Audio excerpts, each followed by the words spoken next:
Salam Kamir, kekaguman ilahi mengarah pada iman dan rahmat. Wah, lampu mati. Aduh, gimana ini? Saudara-saudari yang terkasih, kalau Anda mengalami tiba-tiba lampu mati, apa yang Anda cari? Cahaya, langsung mencari ini baterai atau penyinar, atau kalau tidak mencari lilin supaya kita bisa melihat sekitarnya, supaya kita tidak tersandung, supaya kita akhirnya merasa tenang. Karena kalau dalam kegelapan banyak orang merasakan tidak tenang, merasakan stres, merasakan tidak nyaman. Mau ambil ini, mau ambil itu, tidak bisa. Harus pegang-pegang, dalam bahasa Jawa mek-mekan, yaitu memegang-megang, mencari-cari, dan belum tentu dapat. Kadang-kadang malah nyenggol gelas dan akhirnya apa? Pecah semuanya. Dan itu tidak disengaja karena gelap. Orang cenderung mencari terang. Bahkan ada cerita yang dituliskan dalam kisah Anthony de Mello, seorang Romo Yesuit dari India, bahwa ada seseorang yang mencari sesuatu, mungkin cincin atau pokoknya barang berharga. Dia mencari di tempat-tempat yang terang. Kemudian dia bingung tidak bisa menemukan. Dan setelah itu ada temannya datang. Apa yang kamu cari? Saya mencari cincin. Tadi jatuh di mana? Di dalam rumah. Loh, kalau di dalam rumah kenapa kamu mencari di luar sini? Karena di dalam gelap. Ceritanya ironis bahwa cincin jatuh di dalam rumah yang gelap. Tetapi orang mencarinya di luar rumah yang terang karena tidak mau, tidak tahan di dalam gelap itu. Sehingga saudara-saudari yang terkasih akhirnya apa? Tidak akan menemukan, dan itu adalah suatu ketololan.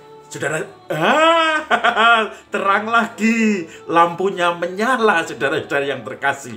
Ini semua tidak dibutuhkan lagi.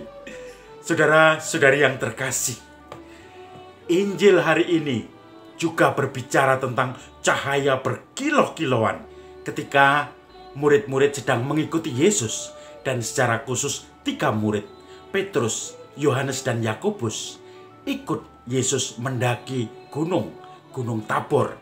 Ya, gunung tidak terlalu tinggi. Kemudian di puncak gunung Tabor itu ternyata terjadi peristiwa transfigurasi. Yesus kelihatan bercahaya. Dan itu membuat orang-orang takjub, khususnya 3 murid tadi, dan melihat Musa dan Elia bercakap-cakap dengan Yesus. Maka Petrus yang tidak tahan dan merasa damai, tidak mau turun gunung Tabor itu. Petrus akhirnya meminta Yesus, "Guru, kalau boleh saya mendirikan 3 tenda. 1 untuk guru, 1 untuk Musa, dan 1 untuk Elia." Seakan-akan mereka ingin berjasa untuk orang lain. Kemudian Petrus, Yakobus, Yohanes tidak mau membuat tenda untuk mereka sendiri. Tapi nanti kan bisa numpang kalau sudah membuat 3 tenda. Nah, tetapi Yesus bercakap-cakap dengan Musa dan Elia. Dan tiba-tiba ada awan yang melingkupi mereka, terutama Yesus, Musa, dan Elia.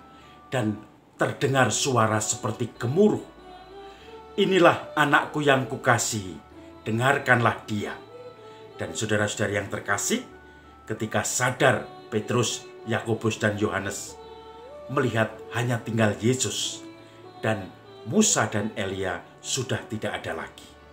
Kemudian Yesus mengatakan kepada Petrus, Yakobus, dan Yohanes, "Jangan kamu menceritakan kepada siapapun."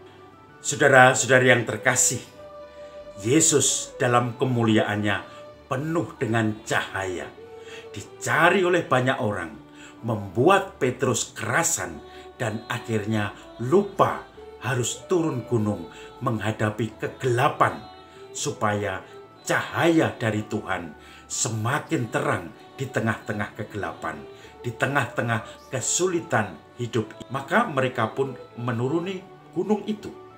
Dan Petrus yang sudah merasa damai di bukit itu terpaksa harus turun, harus menghadapi kenyataan lagi di dunia yang nyata, yaitu kesulitan-kesulitan dengan banyak tantangan. Bahkan nanti Yesus disalib, menderita, dan akhirnya wafat, kemudian dibangkitkan. Nah, akhirnya saudara-saudari yang terkasih, Petrus pun harus turun menghadapi dunia yang nyata, kesulitan hidup yang nyata, tantangan-tantangan yang harus dihadapi dengan berpeluh dan berkeringat. Dan itulah seni kehidupan ini. Maka saudara-saudari yang terkasih, dalam masa pandemi COVID ini, banyak orang yang berdoa memohon supaya COVID segera berakhir, supaya COVID dipergikan oleh Tuhan. Tentu saja doa ini tidak salah, bahwa kita bangsa manusia menderita karena COVID.